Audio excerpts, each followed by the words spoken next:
Bien, claro. Por una jornada de muchas reuniones, ¿eh? Se espera, por ejemplo, 18:30, la reunión que el jefe de gabinete y también la ministra de Salud mantendrá con los expertos justamente en salud que asesoran al gobierno nacional. Exactamente, y ocurre a 2 días de que venza el decreto que firmó el presidente Alberto Fernández, que todavía está vigente y que definió las últimas restricciones vinculadas con la presencialidad escolar, sobre todo en las zonas de alarma epidemiológica, las restricciones de circulación entre las 20 y las 6 de la mañana y, entre otras medidas, también el uso del transporte público para trabajadores esenciales. Esta reunión la va a encabezar, como decías Pablo, el jefe de gabinete Santiago Cafiero y Carla Bisotti, la ministra de Salud, que ayer mantuvieron una reunión con los jefes de gabinete de Ciudad, Felipe Miguel, y de la provincia de Buenos Aires, Carlos Bianco. Bueno, y se acerca lógicamente el anuncio del propio presidente Alberto Fernández, una vez que concluyan estas reuniones, anunciando, bueno, nuevas restricciones, como bien mencionabas vos, solo que se están analizando justamente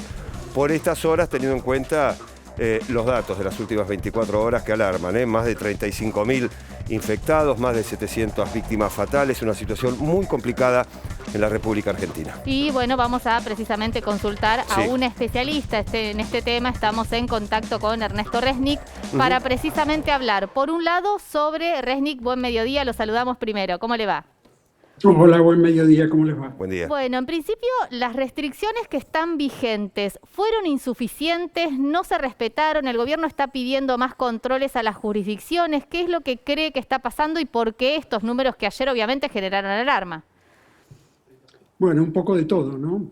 Claramente un poco de todo, porque en algún momento las medidas funcionaron un poco, pero un poco no es suficiente, ¿no? Con los números que estamos viendo, con un poco no alcanza.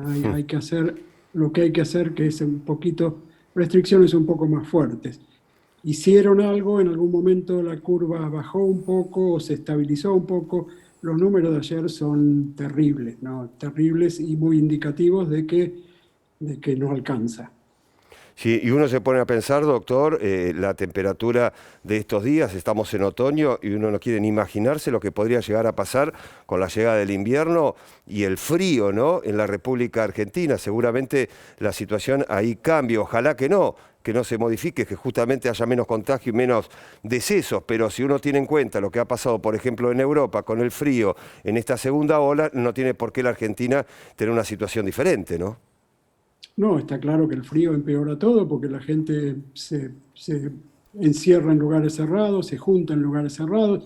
Es lo que hoy sabemos que es el gran problema, ¿no? Ambientes cerrados, aerosoles, con tanta circulación del virus, cualquier lugar cerrado con gente es un problema.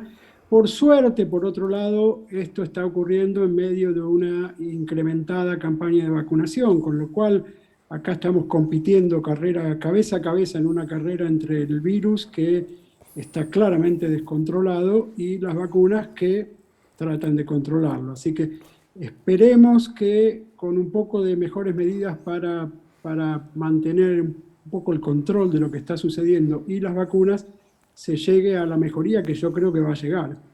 Resnick, hablábamos de esta reunión que va a mantener las autoridades nacionales con los especialistas. Si usted estuviera participando de esta reunión, ¿cuáles son las medidas que aconsejaría? Se debate y mucho el tema de la virtualidad escolar.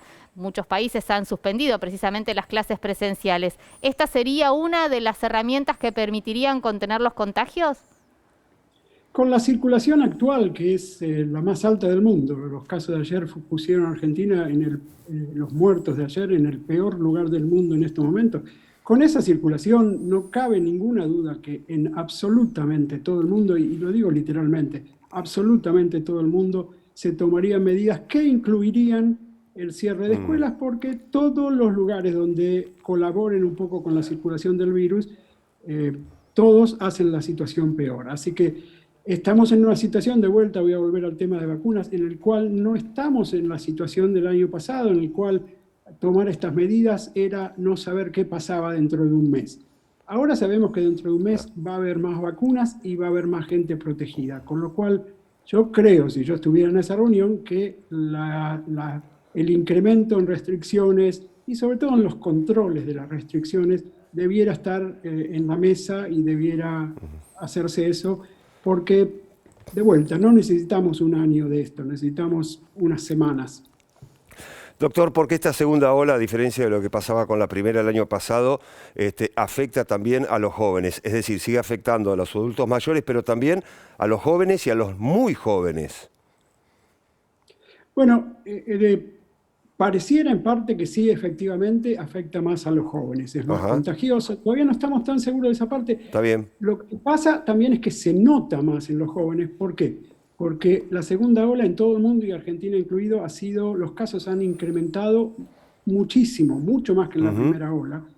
Y alguna de la población mayor ya está vacunada, se cuida más, está vacunada, con lo cual por ahí pareciera que afecta más a los más jóvenes porque se ven más jóvenes en los hospitales. Se ven más jóvenes en hospitales porque hay muchísimos más casos.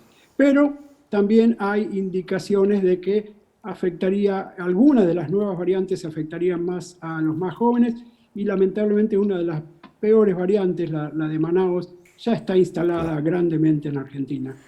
Resnick, lo paso ahora ya a la política sanitaria. Hay un debate sobre si la gestión debe encararla el gobierno nacional en consenso con las jurisdicciones. Hubo mucho ruido entre la ciudad, el gobierno nacional, la provincia. De hecho, la ciudad recurrió a la Corte Suprema de Justicia de la Nación. ¿Cree que estos desencuentros conspiran contra la efectividad de las medidas sanitarias en todo el país? Sí, ciertamente. Creo que los países, ya tenemos más de un año de experiencia en esto y los países que han respondido mejor son los que han tenido una política unificada. Aún en lugares donde el gobierno central es de un signo, estoy pensando en Australia, donde el gobierno central es de derecha liberal clásica casi y algunos de los gobernadores de estados son de socialdemócratas, se pusieron todos de acuerdo en que una vez que deciden qué hacer, se hace, porque la lucha entre qué está bien, qué está mal, es lo que hace, el mensaje a la población es, si hay un grupo de gente de un signo político que está diciendo que, o de estados, de provincias, de ciudades, que está diciendo que no hace falta nada de eso y que pueden seguir la gente la vida común, bueno, la gente se aferra a la mejor noticia siempre, no a la peor noticia.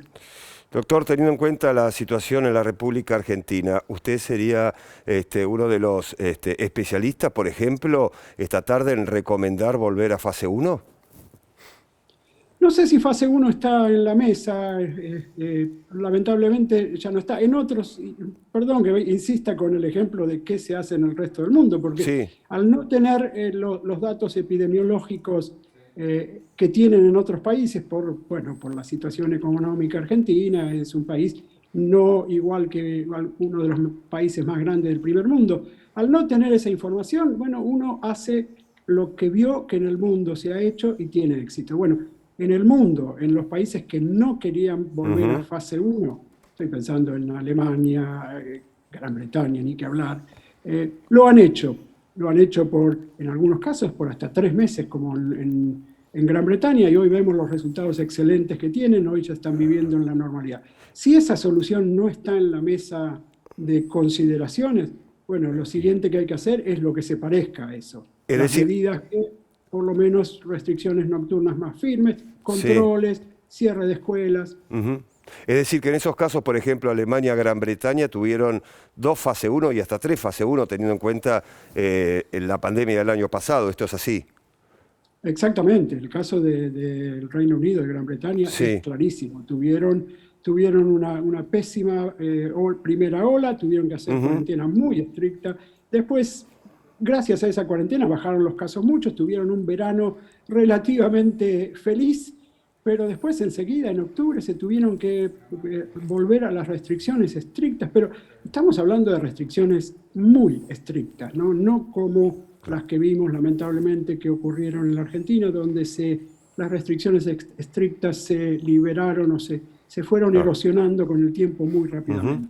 También es cierto, Resnick, que la Argentina tiene una situación social muy frágil, ¿no? Y en este sentido, paralizar cualquier actividad económica, entiendo, evalúa el gobierno nacional, las provincias, pueden volver aún más frágil la situación de muchos sectores vulnerables. Exactamente, y creo que por ahí fase 1 estricto, cierre de todo, no está en consideración. Pero hoy ya ganamos mucha experiencia en un año, así que hay cosas que podemos hacer. Se sabe que, por ejemplo, la apertura de negocios no es el factor más preocupante en cuanto a transmisión del virus. pero sabemos que reuniones, sabemos que escuelas de vuelta, lamentablemente todos queremos las escuelas abiertas, pero son un lugar que por todo lo que generan en la comunidad, son un lugar que aceleran las pandemias. Bueno, hay que hacer todas las cosas que se puedan hacer sin llegar a tener que cerrar todo, que estoy de acuerdo, por ahí no se puede hacer en estos momentos. Muy bien, doctor, gracias por estos minutos. Ha sido usted muy amable, como siempre, ¿eh? No, un placer, gracias a ustedes. Bien, el doctor se encontraba en los Estados Unidos, es un Especialista, epidemiólogo exacto. muy destacado, no solamente en la República Argentina, sino en el mundo, y tuvo la amabilidad de atendernos por estos minutos. Interpretando lo que suponemos puede ocurrir en los próximos días. Bueno,